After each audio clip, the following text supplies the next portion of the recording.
ಶ್ರೀ ಗುರುಭ್ಯೋ ನಮಃ. ಹರಿ ಓಂ. ನಮಸ್ತೆ ಬಂಧುಗಳೇ, ನಾನು ನಿಮ್ಮ ಪ್ರೀತಿಯ ಅನಂತಲಕ್ಷ್ಮಿ ಶ್ರೀಧರಮೂರ್ತಿ. ಹೇಗಿದ್ದೀರಿ ಎಲ್ಲರೂ? ನಾನು ಸಂತೋಷವಾಗಿದ್ದೀನಿ, ನೀವು ಸಂತೋಷವಾಗಿದ್ದೀರಾ ಅಂತ ನಾನು ಭಾವಿಸ್ತೀನಿ. ಬಂಧುಗಳೇ, ಈಗಾಗಲೇ 7ನೇ ಅಧ್ಯಾಯದವರೆಗೂ ನನ್ನ ಕಥೆಯನ್ನು ನಿಮಗೆ ಹೇಳಿದೆ, ಮಾಘ ಮಾಸದ ಕಥೆಯನ್ನು.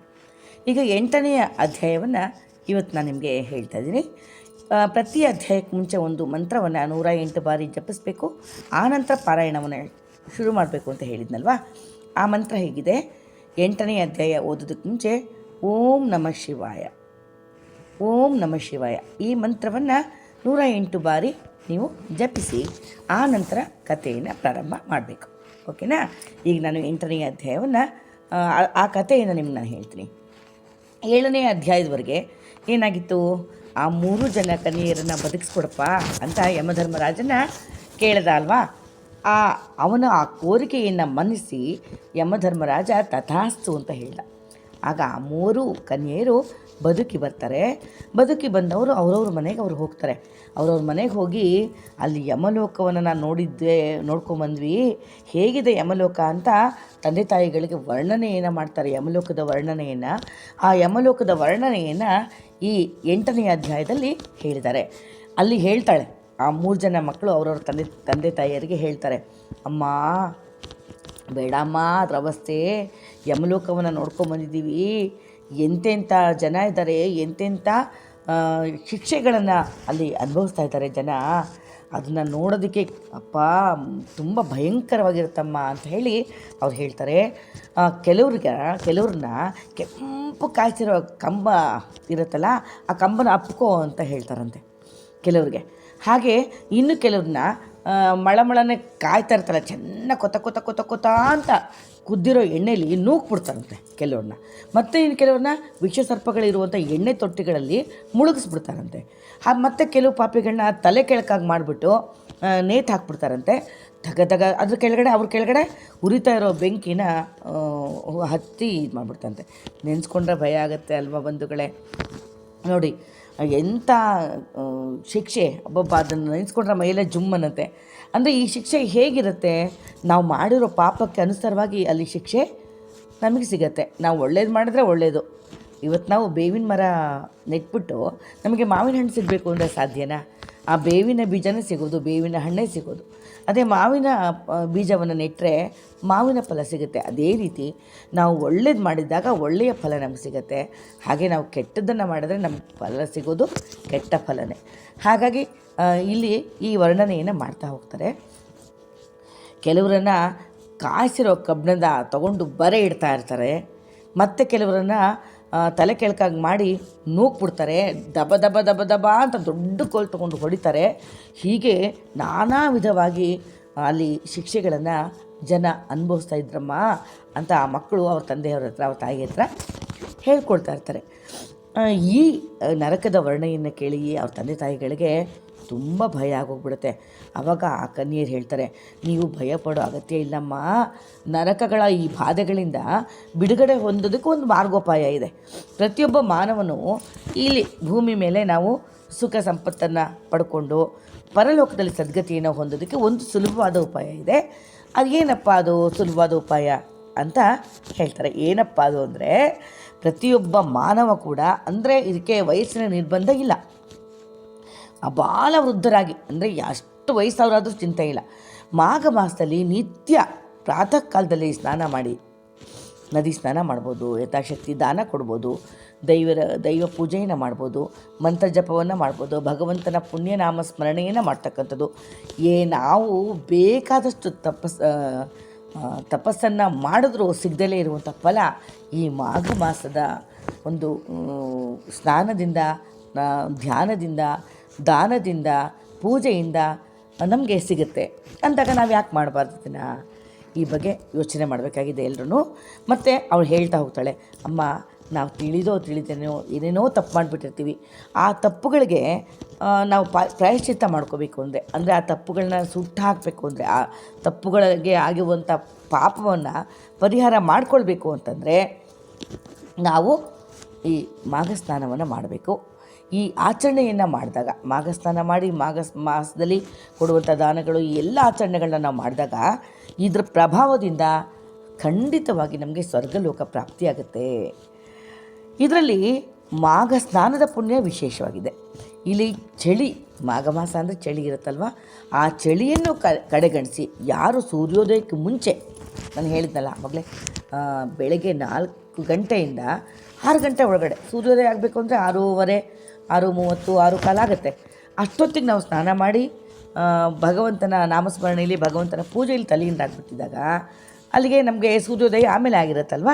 ಹಾಗಾಗಿ ಯಾರು ಸೂರ್ಯೋದಯಕ್ಕೆ ಮುಂಚೆ ಕೆರೆ ಆಗಲಿ, ಬಾವಿ ಆಗಲಿ, ಕೊಳ ಆಗಲಿ, ನದಿ ಆಗಲಿ, ಎಲ್ಲಾದರೂ ಆಯಿತು, ಸ್ನಾನ ಮಾಡಿ ಆ ಭಗವಂತನ ನಾಮಸ್ಮರಣೆಯನ್ನು ಯಾರು ಮಾಡ್ತಾರೋ, ಹಾಗೆ ಯಾರು ಯಥಾಶಕ್ತಿ ತಮ್ಮ ಕೈಲಾದಷ್ಟು ಸತ್ಪಾತ್ರರಿಗೆ ದಾನ ಧರ್ಮಗಳನ್ನ ಮಾಡ್ತಾರೋ ಅವರಿಗೆ ಯಜ್ಞಗಳನ್ನ ಆಚರಿಸುವಂಥ ಫಲ ಸಿಗುತ್ತಂತೆ. ನೋಡಿ, ಒಂದು ಯಜ್ಞ ಮಾಡಬೇಕು ಅಂದರೆ ಸುಮ್ಮನೆ ಆಯಿತಾ? ಎಷ್ಟು ಜನ ಋತ್ವಿಕರು ಬೇಕು, ಅದಕ್ಕೆ ಎಷ್ಟು ಪರಿಕರಗಳು ಬೇಕು, ಈ ಎಲ್ಲದನ್ನು ಈಸಿ ಮೆಥಡಲ್ಲಿ ನಮ್ಗೆ ಸಿಗುತ್ತೆ ಅಂತಂದರೆ ಈ ಮಾಘ ಮಾಸದ ಆಚರಣೆಯನ್ನು ಯಾಕೆ ಮಾಡಬಾರ್ದು ಬಂಧುಗಳೇ? ಈ ಆಚರಣೆಯಿಂದ ಇಷ್ಟೆಲ್ಲ ಫಲಗಳು ನಮಗೆ ಸಿಗುತ್ತೆ. ಜೊತೆಗೆ ಮತ್ತು ಮಾಘ ಮಾಸದಲ್ಲಿ ಯಾರು ಮಾಘ ಮಹಿಮೆಯ ಶ್ರವಣ ಮಾಡ್ತಾರೋ, ಕಥೆಯನ್ನು ಓದ್ತಾರೋ ಅಥವಾ ಕಥೆಯನ್ನು ಕೇಳ್ತಾರೋ, ಹಾಗೆ ಹರಿಕಥೆಯನ್ನು ಕೇಳುವಂಥದ್ದು, ಭಗವದ್ಭಕ್ತರ ಪುಣ್ಯಕಥಾ ಶ್ರವಣವನ್ನು ಮಾಡ್ತಕ್ಕಂಥದ್ದು, ಇದನ್ನು ಯಾರು ಮಾಡ್ತಾರೋ ಅವರು ನಿಜವಾಗ್ಲೂ ಆ ಭಗವಂತ ನಾರಾಯಣನ ಕೃಪೆಗೆ ಪಾತ್ರರಾಗೋದ್ರಲ್ಲಿ ಸಂದೇಹವೇ ಇಲ್ಲ ಅಮ್ಮ. ಹಾಗಾಗಿ ಯಮಲೋಕದ ಈ ಶಿಕ್ಷೆಯ ಭಯ ನೀನು ಪಡಬೇಡ. ಶ್ರೀಹರಿಯ ಭಕ್ತರಿಗೆ ಮಾಘಸ್ನಾನ, ಮಾಘ ಮಹಿಮೆಯ ಶ್ರವಣ ಮತ್ತು ದಾನ ಮಾಡಿದವ್ರಿಗೆ, ಮಾಘಸ್ನಾನ ಮಾಡಿದವ್ರಿಗೆ, ಇಲ್ಲಿ ಪಾರಾಯಣ ಮಾಡಿದವ್ರಿಗೆ, ಕಥೆ ಕೇಳಿದವ್ರಿಗೆ ಯಾವುದೇ ರೀತಿ ಭಯ ಇಲ್ಲಮ್ಮ.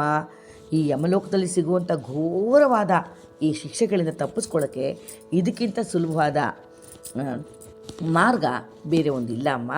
ಹಾಗಾಗಿ ನೀವು ಎಲ್ಲರೂ ಈ ಕಥೆಯನ್ನು ಕೇಳಿಕೊಂಡು ಈ ಮಾಘ ಮಾಸದ ಆಚರಣೆಯನ್ನು ಮಾಡಿ ಇದನ್ನು ತಪ್ಪಿಸ್ಕೊಳ್ಬೋದಲ್ಲ ಅಮ್ಮ ಅಂತ ಆ ಮಕ್ಕಳೆಲ್ಲ ಅವ್ರ ತಂದೆ ತಾಯಿಗಳಿಗೆ ಹೇಳ್ತಾರೆ. ಹೀಗೆ ಪುನರ್ಜನ್ಮ ಪಡೆದಂಥ ಆ ಕನ್ಯೆಯರು ತಮ್ಮ ತಂದೆ ತಾಯಿಗಳಿಗೆ ಈ ವಿಷಯನೆಲ್ಲ ಹೇಳಿದ್ರು ಅನ್ನೋ ಹೊತ್ತಿಗೆ ಇಲ್ಲಿ 8ನೇ ಅಧ್ಯಾಯ ಮುಕ್ತಾಯ ಆಗತ್ತೆ ಬಂಧುಗಳೇ. ಈಗ 9ನೇ ಅಧ್ಯಾಯವನ್ನು ಕೂಡ ನಾನು ಹೇಳುವವಳಿದ್ದೀನಿ. 9ನೇ ಅಧ್ಯಾಯವನ್ನು ನಾವು ಶುರು ಮಾಡೋದಕ್ಕೆ ಮುಂಚೆ ಒಂದು ಮತ್ತೆ ಮಾಮೂಲಿ ಶ್ಲೋಕ ಇದೆಯಲ್ಲ, ಒಂದು ಮಂತ್ರ ಇದೆಯಲ್ಲ, ಆ ಮಂತ್ರ ಜಪವನ್ನು ಮಾಡಿಕೊಂಡು ನಂತರ ಶುರು ಮಾಡಬೇಕು. 9ನೇ ಅಧ್ಯಾಯ ಪ್ರಾರಂಭ ಮಾಡೋದಕ್ಕೆ ಮುಂಚೆ ಒಂದು ಸ್ತೋತ್ರ ಅಥವಾ ಒಂದು ಶ್ಲೋಕ, ಆ ಮಂತ್ರ ಹೀಗಿದೆ. ಇದನ್ನು 108 ಬಾರಿ ಜಪ ಮಾಡಿ ನಂತರ ನೀವು ಪಾರಾಯಣವನ್ನು ಶುರು ಮಾಡಬೇಕಾಗತ್ತೆ. ಆ ಮಂತ್ರ ಹೀಗಿದೆ ಬಂಧುಗಳೇ: ಜಯಂತಿ ಮಂಗಳ ಕಾಳಿ ಭದ್ರಕಾಳಿ ಕಪಾಲಿನಿ ದುರ್ಗಾ ಕ್ಷಮಾ ಶಿವಾಧಾತ್ರಿ ಸ್ವಾಹಾ ಸ್ವಧ ನಮೋಸ್ತುತೆ. ಮತ್ತೊಮ್ಮೆ ಹೇಳ್ತೇನೆ: ಜಯಂತಿ ಮಂಗಳಾ ಕಾಳಿ ಭದ್ರಕಾಳಿ ಕಪಾಲಿನಿ ದುರ್ಗಾ ಕ್ಷಮಾ ಶಿವಾಧಾತ್ರಿ ಸ್ವಾಹಾ ಸ್ವಧ ನಮೋಸ್ತುತೆ. ಈ ಮಂತ್ರವನ್ನು ಹೇಳಿ 108 ಬಾರಿ ಜಪ ಮಾಡಿ ಆ ನಂತರ ಕಥೆಯನ್ನು ಪ್ರಾರಂಭ ಮಾಡಬೇಕು. ದಿಲೀಪ ಮಹಾರಾಜನಿಗೆ ಈ ಕತೆ ಕೇಳಿ ಆಶ್ಚರ್ಯ ಆಗುತ್ತೆ. ಅಲ್ಲ, ಮೃಗಶೃಂಗ ಆ 3 ಜನ ಕನ್ಯೆಯರನ್ನ ಪುನರ್ಜನ್ಮ ಪಡೆಯೋ ಹಾಗೆ ಎಷ್ಟು ಚೆನ್ನಾಗಿ ಎಷ್ಟು ಮಾಡಿದ ಕತೆ ಎಷ್ಟು ಆಶ್ಚರ್ಯಕರವಾಗಿದೆ ಗುರುಗಳೇ. ತುಂಬ ನನಗೆ ಸಂದೇಹ ಆಗ್ತಾಯಿದೆ, ಈ ಭೂಮಿಗೂ ಯಮಲೋಕಕ್ಕೂ ಇರೋ ದೂರ ಇಷ್ಟು? ಆ ಮೃತರಾದ 3 ಕನ್ಯೆಯರಿದ್ರಲ್ಲ, ಅವ್ರ ಪ್ರಾಣಗಳು ಎಷ್ಟು ಸಮಯದಲ್ಲಿ ವಾಪಸ್ಸು ಮರಳಿ ಬಂತು? ಇದನ್ನು ನನಗೆ ತಿಳಿಸ್ಕೊಡಿ ಅಂತ ದಿಲೀಪ ಮಹಾರಾಜ ಕೇಳ್ತಾನೆ. ಆಗ ಆ ಪ್ರಶ್ನೆಗೆ ವಸಿಷ್ಠರು ಉತ್ತರ ಕೊಡ್ತಾರೆ: ರಾಜ, ಎಲ್ಲರೂ ತಿಳ್ಕೊಳ್ಬೇಕಾದ ಪ್ರಶ್ನೆನೇ ನೀನು ಕೇಳಿದ್ಯಪ್ಪ. ನಾನು ಖಂಡಿತ ಇದಕ್ಕೆ ಉತ್ತರವನ್ನು ಕೊಡ್ತೀನಿ. ನೋಡು, ಭಕ್ತಿಗೆ ಸಮಾನವಾದ ಮೋಕ್ಷ ಬೇರೆ ಯಾವುದೂ ಇಲ್ಲ. ಆ ಮೃತರಾಗಿದ್ರಲ್ಲ 3 ಕನ್ಯೆಯರು, ಅವರು ಪುಣ್ಯವತಿಯರಾಗಿದ್ದರು. ಅವರು ಮಾಘ ಮಾಸದಲ್ಲಿ ಅವರು ಮಾಘ ಸ್ನಾನ ಮಾಡಿದರು, ಮತ್ತು ಜಪ ತಪ ನೇಮನಿಷ್ಠೆಯಿಂದ ಪೂಜೆ ಪುನಸ್ಕಾರಗಳನ್ನ ಮಾಡ್ತಾಯಿದ್ರು, ತಮ್ಮ ಕೈಲಾದಷ್ಟು ದಾನ ಧರ್ಮವನ್ನು ಮಾಡ್ತಾಯಿದ್ರು. ಈ ಮಾಘ ಮಾಸದ ಮಹಾತ್ಮೆಯಿಂದನೇ ಅವ್ರಿಗೆ ಪುನರ್ಜನ್ಮ ಬಂದಿದ್ದು. ಈಗೊಂದು ನಿಮಗೊಂದು ಕತೆ ಹೇಳ್ತೀನಿ ಕೇಳು. ಒಂದು ಸತಿ ಪುಷ್ಕರ ಅಂತ ಒಬ್ಬ ಬ್ರಾಹ್ಮಣ ಇರ್ತಾನೆ. ಅವನು ಆ ಬ್ರಾಹ್ಮಣ ಈ ಕನ್ಯೆಯರ ಕಾರಣದಿಂದನೇ ಯಮದೂತರ ಜೊತೆ ಪರಲೋಕಕ್ಕೆ ಹೋಗಿ ಭೂಮಿಗೆ ಮತ್ತೆ ವಾಪಸ್ಸಾಗಿರ್ತಾನೆ. ಯಾರು? ಪುಷ್ಕರ ಅನ್ನುವಂಥ ಬ್ರಾಹ್ಮಣ. ಇದೊಂದು ವಿಚಿತ್ರವಾದ ಸಂಗತಿ ಕಣಪ್ಪ. ಈ ಪುಷ್ಕರ ಅನ್ನೋನು ಜ್ಞಾನಿ ಮತ್ತು ದೊಡ್ಡ ಪಂಡಿತ ಅವನು. ಸರಿ, ಇವನಿಗೆ ಎಲ್ಲ ಜೀವಿಗಳಲ್ಲೂ ಕರುಣೆ ಇತ್ತು. ಮನುಷ್ಯರಿಗೆ ಕರುಣೆ ಇರಬೇಕಲ್ವಾ. ಪ್ರತಿಯೊಂದು ಜೀವಿನೂ ನಾವು ನಮಗೆ ಎಷ್ಟು ಬದುಕೋದಕ್ಕೆ ಹಕ್ಕು ಇದೆಯೋ, ಅರ್ಹತೆ ಇದೆಯೋ, ಅಷ್ಟೇ ಹಕ್ಕು ಆ ಇತರ ಜೀವಿಗಳಿಗೂ ಇರುತ್ತೆ. ಹಾಗಾಗಿ ಎಲ್ಲ ಜೀವಿಗಳನ್ನು ನಾವು ಪ್ರೀತಿಯಿಂದ ಕಾಣಬೇಕು, ಜೀವಿಗಳಿಗೆ ನೋವು ಕೊಡೋದು ಎಲ್ಲ ಮಾಡಬಾರ್ದು. ಹಾಗೆ ಇವನು ಅಷ್ಟೇ ಎಲ್ಲ ಜೀವಿಗಳಲ್ಲೂ ಒಂದು ಕರುಣೆಯನ್ನು ಇಟ್ಕೊಂಡಿದ್ದ. ಅವನ ಬದುಕಿನ ಒಂದು ಸೂತ್ರ ಏನಾಗಿತ್ತಪ್ಪ ಅಂದರೆ ಪರೋಪಕಾರನೇ ಆಗಿತ್ತು. ಬೇರೆಯವ್ರಿಗೋಸ್ಕರನೇ ಅವನು ಜೀವ ಇಟ್ಕೊಂಡಿದ್ದ, ಬೇರೆಯವ್ರಿಗೆ ಸಹಾಯವನ್ನು ಮಾಡ್ತಾಯಿದ್ದ. ಪರೋಪಕಾರಾರ್ಥಂ ಇದಂ ಶರೀರಂ ಅಂತಾರಲ್ಲ, ಆ ಥರ ಅವನು ಬದುಕ್ತಾ ಇದ್ದ. ಸರಿ, ಆಮೇಲೆ ಅವನು ಏನು ಮಾಡ್ತಾಯಿದ್ದ? ಪರಮಭಕ್ತ, ಶ್ರೀಹರಿಯ ಪರಮಭಕ್ತ ಅವನು. ಪ್ರತಿ ದೇವರ ಜಪ, ತಪ, ನಿಷ್ಠೆ, ನೇಮ ಅಂತ ಹೀಗೆ ಭಕ್ತಿಭಾವದಿಂದ ಅವನು ನಡ್ಕೊಳ್ತಾ ಇದ್ದ ಯಾವಾಗಲೂ. ಮತ್ತು ಮಾಘ ಸ್ನಾನ ಮಾಡ್ತಾಯಿದ್ದ, ಜಪ ತಪ, ದೇವತಾರ್ಚನೆ, ನಾಮಸ್ಮರಣೆ ಇವನ್ನೆಲ್ಲ ಮಾಡ್ತಾಯಿದ್ದ. ಅವನು ಸಾತ್ವಿಕನಾಗಿದ್ದ. ಒಂದು ಸತಿ ಏನಾಯಿತು, ಯಮಧರ್ಮರಾಜ ಅವನು ತನ್ನ ಭಟ್ರಿಗೆ, ಯಮಧರ್ಮರಾಜ ಪುಷ್ಕರನ ಪ್ರಾಣ ಹೀರ್ಕೊಂಡು ತೊಗೊಂಡು ಹೋಗು ಅಂತ ಹೇಳಿಬಿಟ್ಟ. ಸರಿ, ತಕ್ಷಣ ಯಮದೂತ್ರ ಏನು ಮಾಡಿದ್ರು, ಪುಷ್ಕರನ ಪ್ರಾಣವನ್ನು ಹೀರ್ಕೊಂಡು ಯಮನಿಗೆ ಒಪ್ಪಿಸ್ಬಿಟ್ರು. ಆಗೇನಾಯಿತು, ಯಮಧರ್ಮ ಚಿತ್ರಗುಪ್ತನ ಜೊತೆ ಏನೋ ಯೋಚನೆ ಮಾಡ್ಕೊಂಡು ಕೂತಿದ್ದ. ಆವಾಗ ಪುಷ್ಕರನ ಜೀವ ಬಂತಲ್ಲ ಅಲ್ಲಿಗೆ, ಯಮನ ಜಾಗಕ್ಕೆ ಬಂದಂಥ ಪುಷ್ಕರನ ದೇಹ ದಿವ್ಯವಾದ ತೇಜಸ್ಸಿನಿಂದ ಹೊಳಿತಾ ಇತ್ತಂತೆ. ಇದರಿಂದ ಲೋಕ ಭಯಂಕರನಾದ ಯಮನಿಗೆ ಭಯ ಆಗೋಯ್ತಂತೆ. ಅಯ್ಯಪ್ಪ, ಎಂಥ ತೇಜಸ್ಸಿದೆ, ಇವನು ಹತ್ರ ಹೋಗೋಕ್ಕಾಗ್ತಿಲ್ವಲ್ಲ, ಅಷ್ಟು ತೇಜಸ್ಸಿದೆಯಲ್ಲ ಅಂತ ಒಂಥರ ಭಯ ಆಗೋಯ್ತಂತೆ. ಯಮಧರ್ಮರಾಜನಿಗೆ ಭಯ ಆಯಿತು. ಅವನೇನು ಮಾಡ್ತಾನೆ, ತಕ್ಷಣ ಪುಷ್ಕರನ ನನ್ನ ಪಕ್ಕ ಕೂತ್ಕೋಬಾಪ್ಪ ಅಂತ ಸೂಚನೆ ಮಾಡಿಕೊಡ್ತಾನೆ. ಆಗ ಯಮನಿಗೆ ಅವನ ಭಟ್ರ ಮೇಲೆ ತುಂಬ ಕೋಪ ಬಂದ್ಬಿಡ್ತು. ಪುಷ್ಕರನ ಅನ್ನೋ ಇನ್ನೊಬ್ಬನ ಕರ್ಕೊಂಬ ಅಂದರೆ ಇವನನ್ನು ಕರ್ಕೊಂಬಂದಿದ್ದೀರಾ ನೀವು? ಪುಷ್ಕರ ಅಂತ ನಾನು ಹೇಳಿದ್ದು ಇನ್ನೊಬ್ಬ ಬ್ರಾಹ್ಮಣನಿಗೆ ನಾನು ಹೇಳಿದ್ದು, ನೀನು ಪುಷ್ಕರ ಅಂತ ಇವನು ಕರ್ಕೊಂಬಂದಿದ್ದಿಲ್ಲ ನೀನು. ಇವನು ಉತ್ತಮವಾದ ಜ್ಞಾನಿ ಕಂಡ್ರು, ಈಗ ಅಜ್ಞಾನದಿಂದ ಇಂಥ ಜ್ಞಾನಿನೇ ಹೇಳ್ಕೊಂಬಂದಿದ್ದೀರಲ್ಲ ಅಂತ ತುಂಬ ಕೋಪ ಬಂದ್ಬಿಡ್ತು ಯಮ ಧರ್ಮರಾಜನಿಗೆ. ಯಮ ಭಟ್ರ ಮೇಲೆ ತುಂಬ ರೇಗಾಕ್ಬಿಟ್ಟ. ಸರಿ, ಆ ಯಮನ ಗರ್ಜನೆಗೆ ಆ ಭಟ್ರುಗಳೆಲ್ಲ ಹೆದರ್ಕೊಂಡು ತಮ್ಮ ತಪ್ಪನ್ನು ಅರ್ಥಕೊಂಡು, ಅಯ್ಯೋ ಸ್ವಾಮಿ, ತಪ್ಪಾಯಿತು, ನಾವು ಪುಷ್ಕರ ಅನ್ನೋ ಮತ್ತೊಬ್ಬ ಬ್ರಾಹ್ಮಣನ ಕರ್ಕೊಂಬರೋ ಬದಲು ಈ ಪುಷ್ಕರ ಅನ್ನೋ ಈ ಬ್ರಾಹ್ಮಣನ ಕರ್ಕೊಂಬಂದ್ಬಿಟ್ಟಿದ್ದೀವಿ, ದಯವಿಟ್ಟು ತಪ್ಪಾಯಿತು, ಕ್ಷಮಿಸಿ ಅಂತ ಅವ್ರಿಗೆ ನಮಸ್ಕಾರ ಮಾಡ್ತಾರೆ. ಸರಿ, ನನ್ನ ತಪ್ಪನ್ನು ದಯವಿಟ್ಟು ಮನ್ನಿಸಿ ಅಂತ ಕೇಳ್ಕೊಳ್ತಾರೆ. ಆಯಿತು ಬಿಡಿ, ಹೋಗಿ ಅಂತ ಯಮ ಭಟ್ರಿಗೆ ಇವನು ಆಜ್ಞೆ ಕೊಟ್ಬಿಡ್ತಾನೆ. ಈ ಕಡೆ ಪುಷ್ಕರ ನೋಡ್ತಾನೆ, ಮಹಾ ತೇಜಸ್ಸಿನಿಂದ ಪುಷ್ಕರ ಕಂಗೊಳಿಸ್ತಾ ಇದ್ದಾನೆ. ಅವನ ದಿವ್ಯವಾದ ತೇಜಸ್ಸು ಹೊಳಿತಾ ಇದೆ. ಸರಿ, ಯಮಧರ್ಮರಾಜನಿಗೆ ಬೇಜಾರಾಯಿತು. ತಕ್ಷಣ ಅವನೇನು ಮಾಡ್ತಾನೆ, ಪುಷ್ಕರನಿಗೆ ನಮಸ್ಕಾರ ಮಾಡಿಬಿಟ್ಟು ನನ್ನ ತಪ್ಪನ್ನು ದಯವಿಟ್ಟು ಮನ್ನಿಸಿ ಅಂತ ಪ್ರಾರ್ಥನೆ ಮಾಡ್ತಾನೆ. ನೀವು ದಯವಿಟ್ಟು ಮತ್ತೆ ಭೂಲೋಕಕ್ಕೆ ಹೋಗಬಹುದು, ಮರಳಿ ತಾವು ಹೋಗಿ ಅಂತ ಹೇಳ್ತಾನೆ ಯಮಧರ್ಮರಾಜ. ಆಗ ಪುಷ್ಕರ ಹೇಳ್ತಾನೆ, ಯಮಧರ್ಮರಾಜ, ನಾನು ಹೇಗೂ ಈ ಲೋಕಕ್ಕೆ ಬಂದಿದ್ದೀನಿ, ಇದನ್ನು ನೋಡಿಕೊಂಡೇ ಹೋಗ್ತೀನಿ ಬಿಡು ಅಂತ ಹೇಳಿ ಯಮನ ಅನುಮತಿ ಪಡ್ಕೊಂಡು ಯಮಲೋಕವನ್ನು ಸಂದರ್ಶನ ಮಾಡ್ತಾನೆ. ಪುಷ್ಕರ ಒಂದೊಂದು ಥರದ ನರಕದಲ್ಲೂ ನೋಡ್ಕೊಂಬಂದ್ಬಿಡ್ತಾನೆ. ಎಂಥ ಪರಿ ನರಕಗಳಿರುತ್ತೆ ಅಂದರೆ, ಒಂದೊಂದು ಬಗೆಯ ನರಕದಲ್ಲೂ ಒಂದೊಂದು ಥರ ಬೇರೆ ರೀತಿ ಪಾಪಗಳನ್ನ ಮಾಡಿದಂತಹ ಜನರು ಬೇರೆ ರೀತಿಯ ಶಿಕ್ಷೆಗಳನ್ನ ಅನುಭವಿಸ್ತಾ ಇರೋದನ್ನು ತನ್ನ ಕಣ್ಣಾರ ನೋಡ್ತಾನೆ. ಈ ಘೋರವಾದ ದೃಶ್ಯಗಳನ್ನ ನೋಡಿ ಒಂದಷ್ಟು ಹೊತ್ತು ಭಯನೂ ಆಗೋಗುತ್ತೆ ಪುಷ್ಕರನಿಗೆ. ಆಗ ಅವನು ಶ್ರೀಹರಿಯ ನಾಮಸ್ಮರಣೆಯನ್ನು ಮಾಡ್ತಾನೆ. ಆವಾಗ ಸ್ವಲ್ಪ ಅವನಿಗೆ ಧೈರ್ಯ ಬರುತ್ತೆ. ಹೀಗೆ ಯಮಲೋಕದಲ್ಲಿ ನಡೀತಾ ಇದ್ದಂಥ ಆ ಶಿಕ್ಷೆಗಳನ್ನ, ಘೋರವಾದ ಶಿಕ್ಷೆಗಳನ್ನ ಕಣ್ಣಾರೆ ನೋಡಿದಂತಹ ಆ ಪುಷ್ಕರ ಭೂಲೋಕಕ್ಕೆ ಬರ್ತಾನೆ. ಆಗ ಶ್ರೀರಾಮ ರಾಜ್ಯ ಆಳ್ತಾ ಇದ್ದಾಗ ಆ ಮೃತ ಬಾಲಕನನ್ನು ಬದುಕಿಸ್ತಾನಲ್ವಾ, ಶ್ರೀಕೃಷ್ಣ ಸಾಂದೀಪನಿಗಳ ಪುತ್ರನನ್ನು ಬದುಕಿಸ್ತಾರಲ್ವಾ, ಹೀಗೆ ಅನೇಕ ಮಹಾತ್ಮರು ಯಮಲೋಕಕ್ಕೆ ಹೋಗಿ ಮತ್ತೆ ವಾಪಸ್ಸಾಗಿದ್ದಾರೆ. ಯಾಕೆ ವಾಪಸ್ಸಾದರು? ಈ ಮಾಘ ಮಾಸದ ಸ್ನಾನ, ಜಪ, ತಪ, ನೇಮ, ನಿಷ್ಠೆಯಿಂದ ನಡ್ಕೊಳ್ತಕ್ಕಂಥದ್ದು, ಭಗವಂತನ ನಾಮಸ್ಮರಣೆ, ಪುಣ್ಯಪದವಾದ ಕೆಲಸಗಳು, ಪರೋಪಕಾರ ಬುದ್ಧಿ, ಇವೆಲ್ಲ ಅಂದರೆ ಇಲ್ಲಿ ನಾವು ಅರ್ಥ ಮಾಡ್ಕೋಬೇಕು ಬಂಧುಗಳೇ. ಯಾವತ್ತೂ ನಾವು ಒಳ್ಳೆ ರೀತಿ ಯೋಚನೆ ಮಾಡಬೇಕು, ಒಳ್ಳೆ ಕೆಲಸಗಳನ್ನ ಮಾಡಬೇಕು, ಈ ಬೇರೆಯವರಿಗೆ ಒಳ್ಳೆಯದಾಗಲಿ ಅಂತ ಬಯಸಬೇಕು. ಆಗ ನಮಗೂ ಒಳ್ಳೆಯದಾಗತ್ತೆ. ಬೇರೆಯವ್ರಿಗೆ ಕೆಟ್ಟದಾಗಲಿ ಅಂತ ಆಶಿಸಿದಾಗ ನಮಗೂ ಕೆಟ್ಟದ್ದೇ ಅಲ್ವಾಗೋದು. ಇದನ್ನು ನಾವು ಯೋಚನೆ ಮಾಡಿಕೊಂಡು ನಡ್ಕೊಂಡಾಗ ನಮಗೆ ಪುಷ್ಕರನ ರೀತಿ ಆಗದೇ ಇದ್ರೂ ಅಲ್ಪ ಸ್ವಲ್ಪನಾದರೂ ಒಳ್ಳೆಯದಾಗುತ್ತಲ್ವ ಬಂಧುಗಳೇ.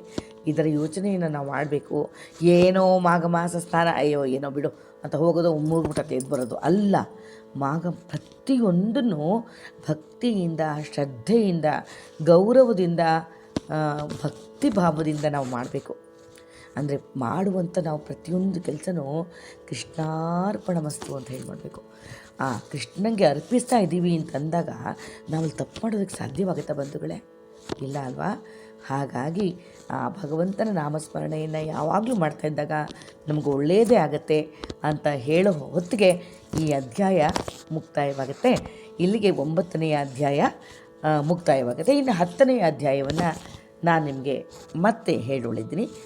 ಇವತ್ತೇ 10ನೇ ಅಧ್ಯಾಯವನ್ನು ಹೇಳಿ ಸಂಪನ್ನ ಮಾಡ್ತೀನಿ. ಓಕೆನಾ ಬಂಧುಗಳೇ? 10ನೇ ಅಧ್ಯಾಯ ಹೇಳೋದಕ್ಕೆ ಮುಂಚೆ ಮತ್ತೊಂದು ಶ್ಲೋಕ ಇದೆಯಲ್ವಾ, ಒಂದು ಮಂತ್ರ ಇದೆಯಲ್ಲ, ಅದನ್ನು 108 ಬಾರಿ ಜಪಿಸಿ ನಂತರ ನಾನು 10ನೇ ಕಥೆಯನ್ನು ಪ್ರಾರಂಭ ಮಾಡ್ತೀನಿ. ಓಕೆನಾ? ಆ ಮಂತ್ರ ಹೀಗಿದೆ: ಓಂ ಕ್ರಂ ಕೃಷ್ಣಾಯ ದೇವಾಯ ಬ್ರಹ್ಮಣ್ಯ ದೇವಾಯ ನಮಃ. ಓಂ ಕ್ರಂ ಕೃಷ್ಣಾಯ ಬ್ರಹ್ಮಣ್ಯ ದೇವಾಯ ನಮಃ ಅನ್ನುವಂಥ ಮಂತ್ರವನ್ನು ನಾವು 108 ಬಾರಿ ಜಪ ಮಾಡಿ ನಂತರ ಪಾರಾಯಣವನ್ನು ಮಾಡಬೇಕು. ಇಷ್ಟೆಲ್ಲ ಆಯಿತು. ಮೃಗಶೃಂಗ ವಿವಾಹ ಮಾಡ್ಕೋಬೇಕು ಅಂತ ತೀರ್ಮಾನ ಮಾಡಿದ್ದ. ಅದಕ್ಕೆ ಸರಿಯಾಗಿ ಅವನು ಇಷ್ಟಪಟ್ಟಂಥ ಸುಶೀಲೆ ಸತ್ತು ಹುಟ್ಟಿ ಬಂದಳು ಅಲ್ವಾ? ಈಗ ಆ ಮೃಗಶೃಂಗ ಮದುವೆ ಮಾಡ್ಕೊಳ್ತೀನಮ್ಮ ಅಂತ ಅಪ್ಪ ಅಮ್ಮಂಗೆ ಹೇಳಿದ್ದಾನೆ. ಆಗ ಈ ಕತೆ ಮೃಗಶೃಂಗನ ವಿವಾಹದ ಕತೆ 10ನೇ ಅಧ್ಯಾಯದಲ್ಲಿ ಬರುತ್ತೆ. ವಸಿಷ್ಠರು ದಿಲೀಪ ಮಹಾರಾಜನಿಗೆ ಮಾಘ ಮಾಸದ ಮಹಾತ್ಮೆಯನ್ನು ಮತ್ತೆ ಮುಂದುವರಿಸ್ತಾರೆ. ಮೃಗಶೃಂಗ ಏನು ಮಾಡ್ತಾನೆ, ವಿದ್ಯಾಭ್ಯಾಸ ಮುಗಿಸಾಯಿತು. ಸರಿ, ಅವ್ರ ತಂದೆ ತಾಯಿಗಳಿಗೆ ಆಸೆ ಇತ್ತಲ್ವ ಇವನಿಗೆ ಮದುವೆ ಮಾಡಬೇಕು ಅಂತ. ಸರಿ, ಅವನು ಸುಶೀಲನೇ ಕೈ ಹಿಡಿಬೇಕು ಅಂತ ಆಶಿಸಿದ್ದ. ಸರಿ, ಅವನ ಆಸೆ ಹಾಗೆ ಇವರ ತಂದೆ ತಾಯಿಗಳೇನು ಮಾಡ್ತಾರೆ, ಒಳ್ಳೆಯ ಒಂದು ಮುಹೂರ್ತದಲ್ಲಿ ಅದೇ ಕನ್ಯೆ ಜೊತೆ ಅವನ ಮಗನ ವಿವಾಹವನ್ನು ನಡೆಸ್ತಾರೆ. ಮತ್ತು ಸುಶೀಲಿಯ ಸ್ನೇಹಿತೆಯರಿದ್ರಲ್ಲ ಇಬ್ಬರು ಅವರು ನನ್ನನ್ನು ಬದುಕಿಸಿದ್ದು ನೀವು, ಹಾಗಾಗಿ ನೀವು ನನ್ನನ್ನು ಮದುವೆ ಮಾಡ್ಕೋಬೇಕು, ನಮ್ಮ ಇಬ್ಬರೂ ನೀವೇ ಮದುವೆ ಮಾಡ್ಕೋಬೇಕು ಅಂತ ಆ ಇಬ್ಬರು ಕನ್ಯೆಯರು ಮೃಗಶೃಂಗನನ್ನು ಕೇಳ್ತಾರೆ. ಆಗ ಇದು ಅಸಂಭವ ಅಂತ ಮೃಗಶೃಂಗ ಹೇಳ್ತಾನೆ. ಇಲ್ಲ ನಾನು ಮದುವೆ ಮಾಡ್ಕೊಳ್ಳಲ್ಲ ಅಂತ ಮೃಗಶೃಂಗ ಹೇಳ್ತಾನೆ. ಆಗ ಆ ಕನ್ಯೆಯರು ಓಡಿ ಹೋಗ್ಬಿಡ್ತಾರೆ ಅಲ್ವಾ? ಆ ಕನ್ಯೆಯರು ಒಬ್ಬ ಗಂಡಸು ಒಬ್ಬಳಿಗಿಂತ ಹೆಚ್ಚು ಕನ್ಯೆಯರನ್ನು ಮದುವೆ ಮಾಡ್ಕೊಳ್ಬಹುದು. ಇದು ಶಾಸ್ತ್ರಕ್ಕೆ ವಿರುದ್ಧ ಆಗೋದಿಲ್ಲ. ದಶರಥ, ಶ್ರೀಕೃಷ್ಣ, ಶಿವ ಹೀಗೆ ಮಹಾಮಹಿಮ್ರೇ ಒಬ್ಬಳಿಗಿಂತ ಹೆಚ್ಚು ಪತ್ನಿಯನ್ನು ಪಡ್ಕೊಂಡಿದ್ದಾರೆ ಅಲ್ವಾ? ನೀವು ಯಾಕೆ ಇವಾಗ ನಮ್ಮನ್ನು ಮದುವೆ ಮಾಡ್ಕೊಳ್ಳಲ್ಲ ಅಂತ ಹೇಳ್ತಾ ಇದೆಯಾ? ಯಾಕೆಂದರೆ ನೀನು ನಮ್ಮನ್ನು ಬದುಕಿಸಿ ನಮ್ಮನ್ನು ಕರ್ಕೊಂಬಂದವು ನೀನೇ. ಹಾಗಾಗಿ ದಯವಿಟ್ಟು ನೀನು ನಂಗೆ ಮದುವೆ ನೀನು ಮಾಡ್ಕೋಬೇಕು ನನ್ನನ್ನು, ನಮ್ಮ ಇಬ್ಬರೂ ಅಂತ ಆ ಇಬ್ಬರು ಹುಡುಗಿರು ಕೇಳ್ತಾರೆ. ಆಗ ಮದುವೆಗೆ ಅಂತ ಬಂದಿದ್ರಲ್ಲ ಬೇರೆ ಹಿರಿಯರು, ಅವ್ರು ಹೇಳ್ತಾರೆ, ಇದಲ್ಲ ಅಭ್ಯಂತರ ಏನಿಲ್ಲಪ್ಪ ಮೃಗಶೃಂಗ, ಈ ಕನ್ಯೆಯರನ್ನ ನಿರಾಸೆ ಮಾಡಬೇಡ. ಯಾಕೆಂದರೆ ಅವರು ದುಃಖಿತರಾದರೆ ನಿನಗೆ ಶ್ರೇಯಸ್ಸು ಸಿಗೋದಿಲ್ಲ. ಯಾಕೆಂದರೆ ನೀನು ಅವರಿಗೆ ಜೀವ ಕೊಟ್ಟವನು, ಜೀವದಾನ ಮಾಡಿದ್ಯಾ, ನೀನು ಮದುವೆ ಮಾಡ್ಕೊಳ್ಳಪ್ಪ ಪರವಾಗಿಲ್ಲ ಅಂತ ಹೇಳ್ತಾರೆ. ಇನ್ನು ಆ ಹಿರಿಯರ ಮಾತನ್ನು ಮೀರೋದೇ ಬೇಡ ಅಂದ್ಕೊಂಡು ಮೃಗಶೃಂಗ ಆ ಕನ್ಯೆಯರನ್ನು ಕೂಡ ಶಾಸ್ತ್ರವಿಧಿ ಹಾಗೆ ಮದುವೆ ಮಾಡ್ಕೊಳ್ತಾನೆ. ವಸಿಷ್ಠರಿಂದ ಇದನ್ನು ಕೇಳಿದಂಥ ದಿಲೀಪ ಹೇಳ್ತಾನೆ, ಹೇ ಮಹರ್ಷಿ, ವಿವಾಹಗಳಲ್ಲಿ ಎಷ್ಟು ಬಗೆ ಇದೆ ನಂಗೆ ತಿಳಿಸ್ಕೊಡಿ ಅಂತ ಕೇಳ್ತಾನೆ. ಆವಾಗ ದಿಲೀಪ ಮಹಾರಾಜನಿಗೆ ವಸಿಷ್ಠ ಮಹರ್ಷಿಗಳು ಹೇಳ್ತಾರೆ, ರಾಜ, ಸಾಮಾನ್ಯವಾಗಿ 8 ಬಗೆಯ ಮದುವೆ ಇದೆ, ಅಂದರೆ 8 ಬಗೆಯ ವಿವಾಹಗಳಿದೆ. ಅದೇನಪ್ಪ? ಬ್ರಾಹ್ಮ ವಿವಾಹ ಅಂದರೆ ಬ್ರಾಹ್ಮಣ ಕನ್ಯೆಯನ್ನು ಹಿರಿಯರ ಅನುಮತಿ ಮತ್ತು ಆಶೀರ್ವಾದ ತಗೊಂಡು ಮದುವೆ ಮಾಡ್ಕೊಳ್ತಕ್ಕಂಥದ್ದು, ಇದು ಒಂದು ರೀತಿಯ ವಿವಾಹ, ಅದು ಬ್ರಾಹ್ಮ ವಿವಾಹ. ಮತ್ತು ದೈವತ ವಿವಾಹ ಅಂತ ಇದೆ. ದೈವತ ವಿವಾಹ ಅಂದರೆ ಯಜ್ಞವನ್ನು ಮಾಡೋದಕ್ಕೆ ಅರ್ಹತೆಗಾಗಿ ಯಜಮಾನನಿಗೆ ವಿವಾಹವನ್ನು ಮಾಡಿಸ್ತಕ್ಕಂಥದ್ದು, ಇದು ಒಂದು ದೈವತ ವಿವಾಹ ಅಂತ ಹೇಳ್ತಾರೆ. ಇನ್ನು ಆರ್ಪ ವಿವಾಹ ಅಂತ ಒಂದಿದೆ. ಅಂದರೆ ವರನಿಂದ 2 ಗೋವುಗಳನ್ನ ಪಡ್ಕೊಂಡು ಕನ್ಯೆಯನ್ನು ಅವನಿಗೆ ಕೊಟ್ಟು ಮದುವೆ ಮಾಡ್ತಕ್ಕಂಥದ್ದು, ಇದು ಆರ್ಪ ವಿವಾಹ. ಮತ್ತು ಇನ್ನೊಂದು ವಿವಾಹ ಪ್ರಾಜಾಪತ್ಯ ವಿವಾಹ. ಅಂದರೆ ಏನಪ್ಪ ಮದುವೆ ಅಂದರೆ ಧರ್ಮವನ್ನು ಕಾಪಾಡೋದಕ್ಕೆ, ಮತ್ತು ನಮ್ಮ ಸಂತತಿಗಾಗಿ ಹಿರಿಯರ ಅನುಮತಿಯನ್ನು ಪಡೆದು ಮಾಡಿಕೊಳ್ಳುವಂಥ ಮದುವೆ, ಅದು ಪ್ರಾಜಾಪತ್ಯ ವಿವಾಹ. ಮತ್ತು ಇನ್ನೊಂದು ವಿವಾಹ ಇದೆ, ಅಸುರಿ ವಿವಾಹ. ಅಂದರೆ ವರದಕ್ಷಿಣೆ ಪಡ್ಕೊಂಡು ಕನ್ಯೆಯನ್ನು ಮದುವೆ ಮಾಡ್ಕೊಳ್ತಾರಲ್ಲ, ವರದಕ್ಷಿಣೆ ಕೊಡಬೇಕಾದ್ರೆ ಪಾಪ ತಂದೆ ತಾಯಿಗಳಿಗೆ ಎಷ್ಟು ಹಿಂಸೆ ಆಗುತ್ತೆ, ಎಷ್ಟು ದುಡ್ಡು ಕಾಸು ಅದು ಕೊಡಿ ಇದು ಕೊಡಿ ಅಂತೆಲ್ಲ ಕೇಳ್ತಾರಲ್ಲ, ಆವಾಗ ಹೆಣ್ಣು ಹೆತ್ತ ತಂದೆ ತಾಯಿಗಳು ಎಷ್ಟು ಸಂಕಟ ಪಡ್ತಾರೆ ಅಲ್ವಾ. ಏನೋ ಮದುವೆ ಮಾಡಬೇಕಲ್ಲಪ್ಪ, ಮಗಳು ಹುಟ್ಟಿದ್ದಾಳೆ, ಮಗಳಿಗೆ ಒಳ್ಳೆ ಕಡೆ ಸೇರಿಸ್ಬೇಕು ಅಂತ ಅನ್ನೋ ದೃಷ್ಟಿಯಿಂದ ಪಾಪ ಅವರು ಆಯ್ತು ಕೊಡ್ತೀವಿ ಅಂತ ಒಪ್ಕೊಳ್ತಾರೆ. ಆದರೆ ಅದ್ರ ಹಿಂದೆ ಇರುವಂಥ ಎಷ್ಟು ಸಂಕಟ, ಎಷ್ಟು ಒಂದು ಅವರ ಕಷ್ಟ ಇದೆಯಲ್ಲ, ಇದು ಈ ಕಷ್ಟ, ಇದನ್ನು ಅಸುರಿ ವಿವಾಹ ಅಂತ. ಅಂದರೆ ವರದಕ್ಷಿಣೆ ಪಡ್ಕೊಂಡು ಕನ್ಯೆಯನ್ನು ಮದುವೆ ಮಾಡ್ಕೊಳ್ತಾರಲ್ಲ, ಇದು ಅಸುರಿ ವಿವಾಹ. ಮತ್ತೊಂದಿದೆ ಗಾಂಧರ್ವ ವಿವಾಹ. ಅಂದರೆ ವಧುವರರು ಪರಸ್ಪರ ಪ್ರೇಮಿಸಿ ಮದುವೆ ಮಾಡ್ಕೊಳ್ತಕ್ಕಂಥದ್ದು, ಲವ್ ಮ್ಯಾರೇಜ್, ಇದು ಗಾಂಧರ್ವ ವಿವಾಹ. ಇನ್ನೂ ಒಂದಿದೆ ರಾಕ್ಷಸ ವಿವಾಹ. ಅಂದರೆ ಪುರುಷ ಕನ್ಯೆಯನ್ನು ಬಲಾತ್ಕಾರದಿಂದ ಮದುವೆ ಮಾಡ್ಕೊಳ್ತಾನಲ್ಲ, ಇದು ರಾಕ್ಷಸ ವಿವಾಹ. ಮತ್ತು ಪೈಶಾಚಿಕ ವಿವಾಹ ಅಂತ ಕೂಡ ಒಂದಿದೆ. ಅಂದರೆ ಮೋಸ ಮಾಡಿ ಕನ್ಯೆಯನ್ನು ಮದುವೆ ಮಾಡ್ಕೊಳ್ತಕ್ಕಂಥದ್ದು, ಮೋಸ ಮಾಡಿ ಕನ್ಯೆಯನ್ನು ವಿವಾಹ ಮಾಡ್ಕೊಳ್ತಕ್ಕಂಥದ್ದು ಪೈಶಾಚಿಕ ವಿವಾಹ. ಹೀಗೆ 8 ಬಗೆಯ ವಿವಾಹಗಳು ಮಾನವನಿಗೆ ವಿಹಿತವಾಗಿದೆ ಅಂತ ಗುರುಗಳು ವಸಿಷ್ಠ ಮಹರ್ಷಿಗಳು ಹೇಳ್ತಾರೆ. ಇನ್ನು ಜೀವನದ ಸಾರ್ಥಕತೆ, ನಾವು ಒಂದು ಜೀವನ ಮಾಡಬೇಕು, ಒಂದು ಸಾರ್ಥಕ ಆಗಬೇಕು ಹುಟ್ಟಿದ್ದಕ್ಕೆ ಅಂದರೆ ಒಂದು ಗೃಹಸ್ಥಾಶ್ರಮಕ್ಕಿಂತ ಉತ್ತಮವಾದದ್ದು ಯಾವುದೂ ಇಲ್ಲಪ್ಪ.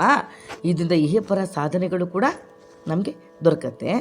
ಅಂದರೆ ಪತ್ನಿಯೂ ಅಷ್ಟೇ, ಮದುವೆ ಮಾಡ್ಕೊಂಡಾದಮೇಲೆ ಹೆಂಡತಿ ಗಂಡನಿಗೆ ತಕ್ಕನಾಗಿರಬೇಕು, ಆ ಮನೆಗೆ ಮನೆವಾಳ್ತನಕ್ಕೆ ಕರೆಕ್ಟಾಗಿರಬೇಕು, ಮನೆಯಲ್ಲಿರೋ ಗುರು ಹಿರಿಯರಿಗೆ ಹೇಗೆ ಮರ್ಯಾದೆ ಕೊಡಬೇಕು, ಅವ್ರು ಹೇಳಿದ ಮಾತನ್ನು ಹೇಗೆ ಪಾಲಿಸಬೇಕು, ಮನೆಯಲ್ಲಿ ಎಲ್ಲ ವಿಚಾರಗಳು ಎಲ್ಲ ಒಂದು ಇದು ಗೊತ್ತಿರಬೇಕು ಅವಳಿಗೆ ಅಲ್ವಾ. ಆಮೇಲೆ ಇದ್ದಿದ್ದರಲ್ಲೇ ತೃಪ್ತಿ ಪಡಬೇಕು. ಈಗ ಕೆಲವು ಹೆಣ್ಮಕ್ಳು ಇರ್ತಾರೆ, ಏನಪ್ಪ ಅಂದರೆ ಅವ್ರಿಗೆ ಏನು ಕೊಟ್ಟರು ತೃಪ್ತಿ ಇರಲ್ಲ, ಪ್ರತಿಯೊಂದು ಬೇಕು, ಅದು ಬೇಕು ಇದು ಬೇಕು, ಗಂಡನೇ ದಿನ ಬೈಯೋದು, ನೀನು ಇದು ತರಲ್ಲ ಅನ್ನೋದು, ನೀನು ಇದು ತಂದಿಲ್ಲ ಅನ್ನೋದು, ನೀನು ನನಗೇನು ಮಾಡಿದ್ಯಾ ಅನ್ನೋದು, ನೀನು ನನಗೇನು ಮಾಡಿಟ್ಟಿದ್ಯಾ ನೀನು ಅಂತ ಗಂಡನ ತೆಗಳೋದು. ಆಮೇಲೆ ನೀನೇನು ಸುಖ ಇಲ್ಲ, ಅವ್ರು ನೋಡು ಹೇಗಿದ್ದಾರೆ, ಇವ್ರು ನೋಡು ಹೇಗಿದ್ದಾರೆ, ನಾವು ಯಾಕೆ ಆಗಿಲ್ಲ, ನೀನು ಯಾಕೆ ನನ್ನ ತರಲ್ಲ, ಹೀಗೆಲ್ಲ ಒಂಥರ ಗಂಡನನ್ನು ಗೋಳಿಕೊಳ್ಳೋದಿಲ್ಲ. ಆ ಥರದವ್ರು ಹೆಂಗಸರು ಇರ್ತಾರೆ. ಅಂದರೆ ಇದ್ದಿದ್ರಲ್ಲಿ ತೃಪ್ತಿ ಪಡಬೇಕು ಹೆಣ್ಮಕ್ಳುಗಳು. ಆಮೇಲೆ ದೈವ ಭಕ್ತಿ ಇರಬೇಕು, ಅತಿಥಿ ಸತ್ಕಾರದಲ್ಲಿ ಆಸಕ್ತಿ ಇರಬೇಕು, ಮನೆಗೆ ಬಂದವನ ಒಂದು ಪ್ರೀತಿ ಗೌರವದಿಂದ ಸತ್ಕರಿಸಿ, ಒಂದು ಲೋಟ ನೀರೇ ಕೊಡು, ಇನ್ನೇನು ಕೊಡಬೇಡ, ಆದರೆ ಪ್ರೀತಿ ಆಧಾರಗಳಿಂದ ಮಾತಾಡಿಸಿ ಬಂದವರಿಗೆ ಒಂದು ಸತ್ಕಾರವನ್ನು ಕೊಡುವಂಥ ಒಳ್ಳೆಯ ಗುಣ ಇರುವಂತಹ ಪತ್ನಿ ಸಿಕ್ಬಿಟ್ರೆ ಎಷ್ಟು ಪುಣ್ಯ ಅಲ್ವಾ ಅದು. ಹೀಗೆ ಇದು ಪತಿಗೆ ಸದಾ ಸಹಕಾರ ಕೊಟ್ಕೊಳ್ತಾ ಒಳ್ಳೆಯ ರೀತಿಯಲ್ಲಿ ನಡ್ಕೊಳ್ಳುವಂಥ ಹೆಣ್ಣುಗಳು ಇರಬೇಕು. ಆಮೇಲೆ ಧಾರ್ಮಿಕ ವ್ರತಾಚರಣೆಯನ್ನು ಮಾಡುವಂಥದ್ದು, ಪರ್ವದಿನಗಳಲ್ಲಿ ಉಪವಾಸ ಮಾಡ್ತಕ್ಕಂಥದ್ದು, ಕಾರ್ತಿಕ ಮಾಸ ಮಾಘ ಮಾಸಗಳಲ್ಲಿ ಶುಭ್ರರಾಗಿ ಶಿವ ಕೇಶವರನ್ನು ಧ್ಯಾನ ಮಾಡ್ತಾ ನಮಸ್ಕಾರ ಮಾಡ್ತಾ ದೈವಭಕ್ತಿ ಉಳ್ಳವರಾಗಿದ್ದರೆ ಅಂಥ ಅವರ ಒಂದು ಮುಖದಲ್ಲಿ ಉತ್ತಮವಾದ ದೈವಿ ತೇಜಸ್ಸು ಕಾಣುತ್ತೆ. ಇದರಿಂದ ಅವ್ರಿಗೆ ವಾಕ್ಸಿದ್ಧಿ ಕೂಡ ದೊರಕುತ್ತೆ. ಹಾಸಿಗೆಯಿಂದ ಹೇಳ್ತಿದ್ದಾಗೆ ಭಗವದ್ ನಾಮಸ್ಮರಣೆ ಮಾಡಬೇಕು. ಸ್ನಾನ ಸಂಧ್ಯಾವನ್ನೇ, ಭಗವದ್ ಆರಾಧನೆ, ಕಾರ್ತಿಕ ಮಾಸದಲ್ಲಿ, ಮಾಘ ಮಾಸದಲ್ಲಿ, ವೈಶಾಖ ಮಾಸದಲ್ಲಿ ಸ್ನಾನಗಳನ್ನ ಆಚರಣೆ ಮಾಡ್ತಕ್ಕಂಥದ್ದು, ತನ್ನ ಶಕ್ತಿಯನ್ನು ಮೀರದಂತೆ. ಅದೇ ನೋಡಿ ಎಷ್ಟು ಚೆನ್ನಾಗಿ ಹೇಳ್ತಾರೆ, ನಿನ್ನ ಶಕ್ತಿಯನ್ನು ಮೀರಿ ಕೊಡು ಅಂತ ಹೇಳ್ತಾ ಇಲ್ಲ, ಶಕ್ತಿಯನ್ನು ಮೀರದಂತೆ ಇದ್ದಿದ್ದಲ್ಲಿ ಒಂಚೂರು, ನಿನ್ನ ಹತ್ರ 10 ರೂಪಾಯಿ ಇದೆಯಾ, 1 ರೂಪಾಯಿ ದಾನ ಕೊಡು. ನೋಡಿ ಎಷ್ಟು ಚೆನ್ನಾಗಿದೆ. ಶಕ್ತಿ ಮೀರದ ಹಾಗೆ ಯಥಾಶಕ್ತಿ ದಾನ ದಕ್ಷಿಣೆಗಳನ್ನ ಕೊಟ್ಟಲ್ಲಿ ಸಕಲ ಸೌಭಾಗ್ಯಗಳು ಸಿದ್ಧಿಸುತ್ತೆ ಅನ್ನೋದ್ರಲ್ಲಿ ನಿಜವಾಗ್ಲೂ ಸಂಶಯ ಇಲ್ಲ. ಇದು ಎಲ್ಲ ಸ್ತ್ರೀಯರು ತಿಳ್ಕೊಳ್ಬೇಕಾದಂಥ ವಿಚಾರ. ಎಷ್ಟು ಚೆನ್ನಾಗಿದೆ ನೋಡಿ ಕತೆ. ನಿಜವಾಗ್ಲೂ ನಮ್ಮ ಪುರಾಣಗಳು ಪುಣ್ಯಕಥೆಗಳು ಸುಮ್ಮನೆ ಇಲ್ಲ ಬಂಧುಗಳೇ, ಎಲ್ಲವೂ ಆಚರಣೆಗೆ ಯೋಗ್ಯವಾದವು, ನಾವು ಅದನ್ನು ಪಾಲಿಸೋದಕ್ಕೆ ಯೋಗ್ಯವಾಗಿರುವಂಥದ್ದೇ ಆಗಿದೆ. ಆದರೆ ನಾವೇನು ಮಾಡ್ತೀವಿ, ಯಾವುದನ್ನು ಮಾಡಲ್ಲ, ಯಾವುದನ್ನು ಕೇಳಲ್ಲ, ನಮ್ಮ ಪಾಡಿಗೆ ನಾವು ನೋಡ್ತೀವಿ, ಏನೋ ಒಂದು ತಮಾಷೆ, ಏನೋ ಒಂದು ಟಿ ವಿ ನೋಡ್ಕೊಳ್ಳೋದು, ಅದೋ ಇದೋ ಮಾಡ್ಕೊಂಡು ಇದ್ಬಿಡ್ತೀವಿ. ಮತ್ತು ನಮಗೆ ಒಳ್ಳೇದು ಯಾವುದು ಕೆಟ್ಟದ್ದು ಯಾವುದು ಯೋಚನೆ ಮಾಡೋದಿಲ್ಲ. ಇದನ್ನೆಲ್ಲ ಕೇಳಿದಾಗ ನಮಗೆ ಒಂಚೂರು ಸ್ವಲ್ಪನಾದ್ರೂ ಒಂದು 5% ಆದ್ರೂ ಹೌದಪ್ಪ ಬೇಡಪ್ಪ, ಅಯ್ಯೋ ನಾವು ಒಳ್ಳೆ ರೀತಿಯಲ್ಲಿ ನಡ್ಕೋಬೇಕು ಅನ್ನೋ ಒಂದು ಭಾವ ಬರುತ್ತೆ ಅಲ್ವ ಬಂಧುಗಳೇ. ಖಂಡಿತ ನೀವು ಒಳ್ಳೆ ರೀತಿಯಲ್ಲಿ ನಡ್ಕೊಳ್ಳೋದು ತುಂಬ ಮುಖ್ಯವಾಗುತ್ತೆ. ಆಮೇಲೆ ಮತ್ತೆ ಮುಂದಕ್ಕೆ ಹೇಳ್ತಾ ಹೋಗ್ತಾರೆ ಅವರು, ಯಾರು ವಸಿಷ್ಠ ಮುನಿಗಳು. ಪತಿವ್ರತೆಯ ಸ್ತ್ರೀಯ ಲಕ್ಷಣ ಹೇಗಿರುತ್ತೆ ಅಂತ ವಿವರಿಸ್ತಾ ಹೋಗ್ತಾರೆ. ಪತಿವ್ರತೆ ಆದವಳು ಹೇಗಿರಬೇಕು?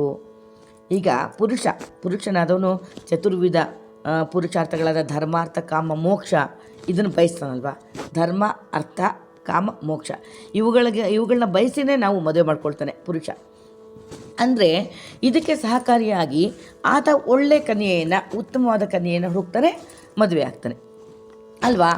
ಈ ಗೃಹಸ್ಥಾಶ್ರಮ ಪತಿವ್ರತ ಸ್ತ್ರೀಯರಿಂದಲೇ ಪರಿಪೂರ್ಣ ಅನ್ಸ್ಕೊಳ್ಳುತ್ತೆ. ಅದೇ ನಾನು ಆಗಲೇ ಹೇಳಿದ್ನಲ್ಲ, ಇವನು ಮಹಾರಾಜನೂ ಹೇಳ್ತಾನಲ್ವ, ಒಳ್ಳೆಯ ಸ್ತ್ರೀ ಸಿಗಬೇಕಾದ್ರೆ ಪುಣ್ಯ ಮಾಡಿರಬೇಕು ಅಂತ. ಹಾಗೆ ಸ್ತ್ರೀ ವಿವಾಹವಾದ ಮೇಲೆ ತನ್ನ ಪತಿಯನ್ನು ದೇವರು ಅಂತ ಭಾವಿಸಬೇಕು. ಹಾಗೆ ಆತನ ಸದ್ಗುಣಗಳನ್ನ ಪ್ರೋತ್ಸಾಹಿಸಬೇಕು. ಅವನು ಮಾಡುವಂಥ ಪುಣ್ಯ ಕಾರ್ಯಗಳಲ್ಲಿ ಸಕ್ರಿಯವಾಗಿ ಪಾಲ್ಗೊಳ್ಬೇಕು. ಏನು ನಿಮಗೆ ಕೆಲಸ ಇಲ್ಲ ಮಾಡಿ ನೀವು ಪೂಜೆ ನಾನು ಮಾಡಲ್ಲ ಅನ್ನೋದಲ್ಲ. ಪೂಜೆ ಮಾಡ್ತಾ ಇರ್ತಾರೆ ಗಂಡ, ದೇವ್ರ ಇದಕ್ಕೆ ಬೇಕಾದಂಥ ಎಲ್ಲ ಪರಿಕರಗಳನ್ನ ಸ್ವಚ್ಛ ಮಾಡಿ ಕೊಡ್ತಕ್ಕಂಥದ್ದು, ಹೂವಿದ್ದರೆ ಹೂವನ್ನು ಬಿಡಿಸ್ಕೊಡ್ತಕ್ಕಂಥದ್ದು, ಏನು ತೋಚುತ್ತೋ ಅಂದರೆ ಪೂಜೆಗೆ ಬೇಕಾದಂಥ ಸಕಲ ಸಿದ್ಧತೆಗಳನ್ನ ಹೆಂಡತಿ ಆದವಳು ಮಾಡಿಕೊಡ್ಬೇಕು ಅಲ್ವಾ. ಅಂದರೆ ಕೇವಲ ಬಾಹ್ಯ ಸೌಂದರ್ಯ ಆಕರ್ಷಣೆಯಿಂದ ಮಾತ್ರ ಮದುವೆ ಮಾಡಿಕೊಳ್ಳೋದು ಅಂತಲ್ಲ, ಅದು ತಾತ್ಕಾಲಿಕ ಆಗಿಬಿಡುತ್ತೆ. ಇದರಿಂದ ಧರ್ಮ ಕಾರ್ಯ ಸಿಗೋದಿಲ್ಲ. ಆದರೆ ಸೌಂದರ್ಯಕ್ಕಿಂತ ನಡತೆ ತುಂಬ ಮುಖ್ಯವಾಗುತ್ತೆ ಬಂಧುಗಳೇ. ಪತಿ ಪತ್ನಿಯರಿಬ್ಬರು ಅನ್ಯೋನ್ಯವಾಗಿರೋ ಕುಟುಂಬ ಅದು ಸ್ವರ್ಗ ಸಮಾನವಾಗಿರುತ್ತೆ. ಪತಿಯ ಮನಸ್ಸನ್ನು ಅರಿತು ಆತನ ಸೇವೆಯನ್ನು ಮಾಡೋದೇ ಪತಿವ್ರತ ಧರ್ಮದ ಮುಖ್ಯವಾದ ಒಂದು ಸೂತ್ರ ಆಗಿದೆ ಅಂತ ವಸಿಷ್ಠ ಮಹಾಮುನಿಗಳು ದಿಲೀಪ ಮಹಾರಾಜನಿಗೆ ಹೇಳ್ತಾ ಹೋಗ್ತಾರೆ. ಪತ್ನಿ ಆದವಳು ತನ್ನ ಪತಿಗೆ ಸತ್ಕಾರ್ಯಗಳಲ್ಲಿ ಮಂತ್ರಿಯ ಹಾಗೆ ಇರಬೇಕು, ಸಲಹೆ ಕೊಡಬೇಕು. ಹಾಗೆ ಸೇವಕಳ ಹಾಗೆ ಅವನಿಗೆ ನೆರವಾಗಬೇಕು. ತಾಯಿಯ ಹಾಗೆ ಪ್ರೇಮದಿಂದ ಊಟ ಬಡಿಸ್ಬೇಕು. ಮಹಾಲಕ್ಷ್ಮಿ ಹಾಗೆ ಸದಾ ಕಾಂತಿ ಯುಕ್ತಳಾಗಿ ಸೌಮ್ಯ ಅಲಂಕಾರವನ್ನು ಮಾಡಿಕೊಂಡು ತಾಳ್ಮೆಯಲ್ಲಿ ಭೂಮಿ ಹಾಗೆ ಸಹನಾಮಯಿಯಾಗಿರಬೇಕು. ಆತನಿಗೆ ಎಲ್ಲ ಬಗೆಯ ಸುಖಗಳನ್ನು ಕೂಡ ವಂಚನೆ ಇಲ್ಲದೆ ನೀಡ್ತಾ ಆತನ ಪ್ರೀತಿ ಪಾತ್ರಳಾಗಬೇಕು. ಇದು ಪತಿವ್ರತೆಯ ಸ್ತ್ರೀಯ ಲಕ್ಷಣವಾಗಿದೆ. ಹಾಗೆ ಇನ್ನೂ ಸ್ತ್ರೀ ಧರ್ಮಗಳನ್ನ ಹೇಳ್ತಾರೆ. ಪ್ರಕೃತಿ ಸಹಜವಾಗಿ ಸ್ತ್ರೀ ಪ್ರತಿ ತಿಂಗಳು ಹೊರಗಡೆ ಕೂತ್ಕೋತಾಳಲ್ವಾ, ಇದು ತನ್ನ ದೇಹ ಪ್ರಕೃತಿಗೆ ಬಹು ಸೂಕ್ಷ್ಮವಾದ ಸಮಯ ಆಗಿರುತ್ತೆ. ಈ 4 ದಿನಗಳು ಅವಳು ಯಾವ ಕೆಲಸಗಳನ್ನು ಮಾಡಬಾರ್ದು. ನಮ್ಗೆ ಅನ್ಸುತ್ತೆ ಅಲ್ವಾ ಬಂಧುಗಳೇ, ಏನಪ್ಪ ಇದು ಆಚರಣೆ, 4 ದಿವಸ ತಂಪಾಡ್ತಾವಲ್ಲಿ ಒಂದು ಕಡೆ ದೂರ ಕೂತ್ಕೊಂಡ್ಬಿಟ್ಟಿರ್ತಾರೆ, ಒಳಗಡೆ ಎಲ್ಲ ಹೋಗೋಗಿಲ್ಲ, ಹಾಗೆ ಮಾಡೋಗಿಲ್ಲ, ಮುಟ್ಟಾಗಿಲ್ಲ ಅಂತಾರೆ. ಏನಿದು, ಏನು ಇದೆಲ್ಲ ಇದೆಲ್ಲ ಇದಿಲ್ಲ ಎಂಥದ್ದು, ಬರೀ ಕಾಡಾಚಾರ ಎಲ್ಲ ಹಳೆ ಸಂಪ್ರದಾಯ, ಗುಡ್ ಸಂಪ್ರದಾಯ ಅಂತ ಎಲ್ಲ ಹೇಳ್ತೀವಿ, ಮಾತಾಡ್ಕೊಳ್ತಾರಲ್ವ ಬಂಧುಗಳೇ. ನೋಡಿ ಅವ್ರು ಹೇಳ್ತಾರೆ ಏನಪ್ಪ ಅಂದರೆ ಈ ಸಮಯದಲ್ಲಿ ಆಕೆಗೆ ತುಂಬ ರಕ್ತಸ್ರಾವ ಆಗ್ತಾ ಇರುತ್ತೆ. ಆಕೆ ತುಂಬ ವೀಕ್ ಆಗ್ತಾ ಇರ್ತಾಳೆ ಆ ಸಮಯದಲ್ಲಿ. ಹಾಗಾಗಿ ಆಕೆ ಒಂದು ರೆಸ್ಟ್ ಮಾಡಬೇಕಾಗತ್ತೆ. ಆ ರೆಸ್ಟ್ಗೋಸ್ಕರ ಸುಮ್ಮನೆ ನೀವು ನೀರು ಹಾಕ್ಕೊಂಡು ಒಳಗಡೆ ಹೋಗಿ ನೋಡಿ, ಗಮನಿಸಿ. ಈಗ ಹೊರಗಡೆ ಕೂತ್ಕೋತೀರಾ, ತಕ್ಷಣ ಏನು ಮಾಡ್ತೀರಿ, ತಲೆಗೆ ನೀರು ಹಾಕ್ಕೊಂಡು ನಿಮ್ಮ ಪಾಡಿಗೆ ಒಳಗಡೆ ಹೋಗ್ತೀರಿ, ದೇವ್ರ ಮನೆಗೆ ಒಂದು ಹೋಗಲ್ಲ, ನಿಮ್ಮ ಪಾಡಿಗೆ ಹೋಗಿ ನೀವು ಅಡುಗೆ ಮನೆ ಮಾಡಿಕೊಂಡು ಏನೇ ಕೆಲಸಗಳು ಎಲ್ಲ ಮಾಡ್ಕೋತೀರಿ. ಎಷ್ಟು ಸುಸ್ತಾಗತ್ತೆ ಬಂಧುಗಳೇ, ಎಷ್ಟು ಸುಸ್ತಾಗತ್ತೆ ನಿಮಗೆ ಯೋಚನೆ ಮಾಡಿ. ಅದೇ ಆ ಸಮಯದಲ್ಲಿ ತಂಪಾಡಿಗೆ ತಾವು ಒಂದು ಕಡೆ ಯಾರೂ ಮುಟ್ಟೋದಿಲ್ಲ ಅಂದಾಗ ಯಾವ ಕೆಲಸನೋ ಮಾಡು ಅಂತ ಹೇಳೋಕ್ಕಾಗಲ್ವಲ್ಲ, ಕೆಲಸ ಮಾಡಲ್ವಲ್ಲ. ಆವಾಗ ತಂಪಾಡಿಗೆ ತಾವು ಸುಮ್ಮನೆ ಒಂದು ಚಾಪೇನೋ ದಿಂಬ ಕೊಟ್ಬಿಟ್ರಲ್ಲ ಅವ್ರ ಪಾಡಿಗೆ ಮಲ್ಕೊಳ್ಳಿ ಅಂತ ಬಿಟ್ಬಿಡ್ತಾರಲ್ಲ, ಅವ್ರ ಪಾಡಿಗೆ ಅವರು ರೆಸ್ಟ್ ಮಾಡ್ತಾರೆ. ಅವಾಗ ಮಲ್ಕೊಂಡು ಸುಮ್ಮನೆ ನಿದ್ದೆ ಮಾಡಿಕೊಂಡು ತಂಪಾಡಿಗೆ ತಾವು ತಮ್ಮ ಕೆಲಸವನ್ನು ಮಾತ್ರ ತಾವು ಮಲ್ಕೊಂಡು ನಿದ್ದೆ ಮಾಡ್ತಾರೆ, ರೆಸ್ಟ್ ಮಾಡ್ತಾರೆ. ಅವಾಗ ಈಗ ಅವ್ರಿಗೆ ಸ್ವಲ್ಪ ರೆಸ್ಟ್ ಸಿಕ್ಕತ್ತಲ್ಲ, ಅವ್ರಿಗೆ ಒಂದು ಸ್ವಲ್ಪ ಒಂದು ಆಯಾಸ ಇದೆಲ್ಲ ಕಡಿಮೆ ಆಗುತ್ತೆ. ಹಾಗಾಗಿಯೇ ಅವ್ರನ್ನ ಪ್ರತ್ಯೇಕವಾಗಿ ಮಲಗಿಸೋದು ಬಂಧುಗಳೇ, ಬೇರೆ ಇನ್ನೇನಿಲ್ಲ. ಆಮೇಲೆ ಈ ಸಮಯದಲ್ಲಿ ಪೂಜೆ ಮಾಡು, ಈ ಸಮಯದಲ್ಲಿ ಇದೆಲ್ಲ ಮಾಡೋಕ್ಕೆ ಆಗುತ್ತಾ? ಆಕೆಗೆ ಬ್ಲೀಡಿಂಗ್ ಆಗ್ತಾ ಇರುತ್ತೆ. ಈ ಸಮಯದಲ್ಲಿ ಬೇರೆ ಕೆಲಸಗಳು, ಅಡುಗೆ ಕೆಲಸ ಆಗಲಿ ಮತ್ತೊಂದು ಮಗದೊಂದು ಮಾಡೋಕ್ಕಾಗಲ್ಲ. ಹಾಗಾಗಿಯೇ ಪ್ರತ್ಯೇಕವಾಗಿ ನೀವು ಇದ್ಬಿಡಿ ಎನ್ನುವಂಥ ಒಂದು ಆಚರಣೆ ಬಂದಿದೆ ಹೊರತು ಬೇರೆ ಇನ್ಯಾವುದೂ ಇಲ್ಲ. ಈ ಪ್ರಕೃತಿ ಅವಳಿಗೆ ನೀಡಿರುವಂಥ ವಿಶ್ರಾಂತಿಯ ಸಮಯ ಇದು. ಬಹಿಷ್ಠೆಯಾದ ಸ್ತ್ರೀ ವಿಶ್ರಾಂತಿ ತಗೋಬೇಕು, ಅದಕ್ಕೋಸ್ಕರ ಆಚರಣೆ ಬಂದಿದೆ. ಇದನ್ನು ಗೊಡ್ಡು ಸಂಪ್ರದಾಯ ಅನ್ಬೇಡಿ ಬಂಧುಗಳೇ, ನಿಜವಾಗ್ಲೂ ಇದನ್ನು ಆಚರಣೆ ಮಾಡಬೇಕು ನಾವು. ಆದ್ದರಿಂದ ಸ್ತ್ರೀಯರಿಗೆ ಸ್ವಲ್ಪ ಆರಾಮ್ ಸಿಗುತ್ತೆ, ರೆಸ್ಟ್ ಸಿಗುತ್ತೆ. ಮತ್ತು ಪ್ರಾತಃ 4ನೇ ದಿವಸ ಆಯಿತು, 3 ದಿವಸ ಕಳೆಯುತ್ತೆ. ಆಗ ಒಂದು ಸ್ವಲ್ಪ ಒಂದು ಹಂತಕ್ಕೆ ಬಂದಿರ್ತಾಳೆ ಸ್ತ್ರೀ. 4ನೇ ದಿನ ಪ್ರಾತಃ ಕಾಲ ಸೂರ್ಯೋದಯಕ್ಕೆ ಮುಂಚೆ ಎದ್ದು ತಲೆಗೆ ನೀರು ಹಾಕ್ಕೊಂಡು ಶುಭ್ರಳಾಗಿ ಒಗೆದ ಬಟ್ಟೆಗಳನ್ನ ಉಟ್ಕೊಂಡು ಏನೋ ಒಂಚೂರು ಅರಿಶಿಣದ ಮೃತ್ತಿಕೆನೋ ಒಂದು ಅರಿಶಿಣದ ಉಂಡಿನ ತೊಗೋಬೇಕು. ಅರಿಶಿಣದ ತೀರ್ಥ ಅಂತ ಹೇಳ್ತೀವಿ ನಾವು. 4ನೇ ದಿವಸ ನೀರು ಹಾಕ್ಕೊಂಡು ಅರಿಶಿಣ ಹಾಕ್ಕೊಂಡು ಕೈಗೆ ಅರಿಶಿಣ ತೀರ್ಥ ಕುಡಿದ್ಬಿಡ್ತೀವಿ. ಅಂದರೆ ಅಲ್ಲಿ ಅರಿಶಿಣ ಹೋಗಿರುತ್ತೆ ಹೊಟ್ಟೆಗೆ. ಯಾಕೆ ನೋಡಿ, ಇದು ಕೂಡ ಸೈಂಟಿಫಿಕ್ ಒಂದು ಎಫೆಕ್ಟ್ ಇದೆ, ಸೈಂಟಿಫಿಕ್ ಹಿನ್ನೆಲೆ ಇದೆ ಇದರಲ್ಲಿ. ಅಂದರೆ ಇದರಿಂದ ಆರೋಗ್ಯ ಲಾಭ ಸಿಗುತ್ತೆ, ದೇಹ ಶುದ್ಧಿ ಆಗುತ್ತೆ. ಇಷ್ಟು ದಿವಸ 3 ದಿವಸ ಬ್ಲೀಡಿಂಗ್ ಆಗಿರುತ್ತೆ, ಆ ದೇಹ ಶುದ್ಧಿ ಆಗುತ್ತೆ. ಹಾಗಾಗಿ ಅರಿಶಿಣದ ತೀರ್ಥವನ್ನು ನಾವು ತೊಗೊಳ್ಬೇಕು ಅಂತ ಹೇಳ್ತಕ್ಕಂಥದ್ದು. ಇದೆಲ್ಲ ಗೊಡ್ಡ ಸಂಪ್ರದಾಯ ಯಾರಿಗೆ ಬೇಕು ಅನ್ನೋದಲ್ಲ, ಅರ್ಥ ಮಾಡ್ಕೋಬೇಕು ಬಂಧುಗಳೇ. ಈ ನಿಯಮಗಳನ್ನ ಪಾಲಿಸ್ತಲೇ ಇದ್ದರೆ ಆ ಸಂಸಾರದಲ್ಲಿ ಸದಾ ಕಲಹ, ಆಮೇಲೆ ದಾರಿದ್ರ್ಯ, ರೋಗ ಇದೆಲ್ಲ ತಲೆದೂರುತ್ತೆ. ಹಾಗಾಗಿಯೇ ಒಂದು ಕಟ್ಟುಪಾಡನ್ನು ಮಾಡಿರ್ತಕ್ಕಂಥದ್ದು. ಈ ರೀತಿ ನಮ್ಮ ವಸಿಷ್ಠ ಮಹರ್ಷಿಗಳು ಪತಿವ್ರತ ಸ್ತ್ರೀಯ ಸಕಲ ಲಕ್ಷಣಗಳಿಂದ ಕೂಡಿರಬೇಕು, ಹೇಗಿರಬೇಕು ಅವಳು ಅಂತ ಹೇಳ್ತಾರೆ. ಇದೆಲ್ಲ ವಿಚಾರಗಳು, ಇದೆಲ್ಲ ಗುಣಗಳು ಆ 3 ಸ್ತ್ರೀಯರಲ್ಲಿ ಇರುತ್ತೆ. ಶೃಂಗ ಆ 3 ಕನ್ಯೆಯನ ಮೃಗಶೃಂಗ ಮದುವೆ ಮಾಡ್ಕೊಳ್ತಾನೆ.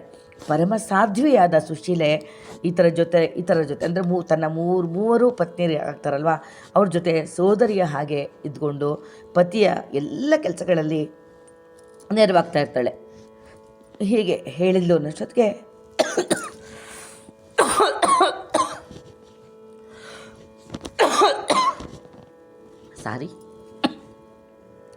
ಮಾಘ ಮಾಸದ ಈ 10ನೇ ದಿನದ ಕತೆ ಸಂಪನ್ನವಾಗುತ್ತೆ. ಸರ್ವೇ ಜನ ಸುಖಿನೋ ಭವಂತು, ಸಮಸ್ತ ಸನ್ಮಂಗಳಾನಿ ಭವಂತು. ಜೈ ಜಗತ್.